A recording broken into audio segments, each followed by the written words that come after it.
局势日益紧张，我国的国防建设提速了，中国无人机技术又获重大突破。各位网友大家好，欢迎关注忠诚 Talk， 我是卢忠诚。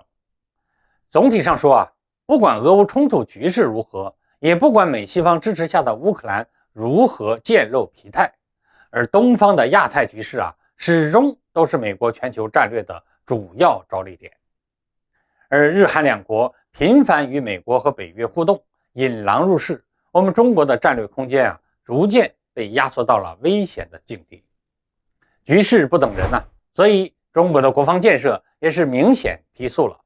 在日前有消息指出，我国无人机技术再次取得了重大突破，这或将改变未来的战争模式。日前据中新网的消息显示我国西工大的无人系统技术研究院下属的研究团队成功完成了大仰角弹射长航时有损管射折叠翼无人机接连图像末制导闭环实验。这次的实验成功未来应用前景民用方面自不待言，在军用方面那可以说是相当惊人的。实验的名字听起来有点长，有些网友可能不太清楚这个东西。简单说一下，无人机大家都知道，现代战争中应用广泛的东西，但无人机在投入使用之前的储存、运输和发射就是一门学问了。这次西工大的实验就有点像是美军的弹簧刀无人机，但也不全是。折叠翼的无人机装在一个小小的长筒里边，单兵就能携带，发射场地也可以更随意一些。这个也算是国际上目前无人机应用领域最热门的一个研究方向之一了。可虽然说是便利，这种折叠翼无人机也会因为需要考虑发射管的长度，需要做出很多牺牲性能的设计。比如机翼展旋比这个东西肯定是不能和正常起飞的无人机相比的。说通俗点，这种无人机的性能上限天然的就比其他的无人机要低一些，比如它的载荷和传感器等指标就低。而这次西工大的实验就是尝试补齐了这些被牺牲掉的性能。具体设计这里不做过多解释了，但最终取得的成果是以 Z 型折叠完成了气动和结构协同的大展旋比折叠翼无人机。而且这次的实验不光是一般意义上的突破，更是第一次将中国由陆到空、由海到空折叠翼无人机的启动性能完成了巨大提升。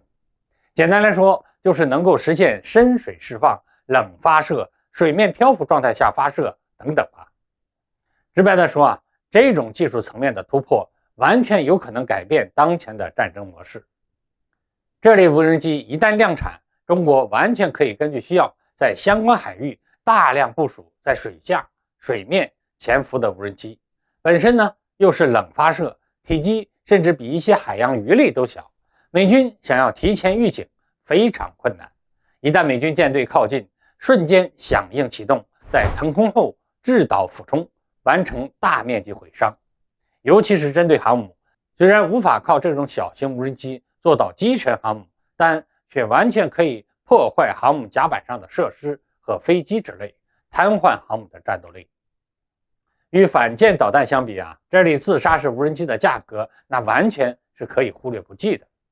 所以一定程度上来说假如未来发生台海战争，美国海军在亚太海域除了会遭到高超声速导弹的饱和攻击，还将直面海量的小型近距离突然发动攻击的无人机群。美国海军没有任何安全环境可言，美军也毫无胜算的可能。就算美军及其盟友全面封锁围堵我们，只要我们能够保持住基本的工业产能，美军他就不敢攻，又不能长久对峙，他坚持不了多久。等到敌疲我打，到时候就是我们后发制敌了。好，各位网友，今天的话题就聊到这儿，欢迎各位留言评论，我们下期再见。